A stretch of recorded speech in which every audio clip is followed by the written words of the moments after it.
এই যে দেখেন এতক্ষণ যে আশেপাশে যে পরিমাণ পাখি ছিল সব এই বাগানে চলে আসছে, লক্ষ লক্ষ।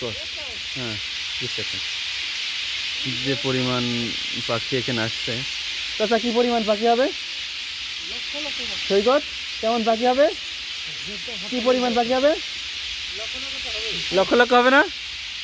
ও, লক্ষ লক্ষ পাখি আসছে। দাঁড়াও 1 মিনিট।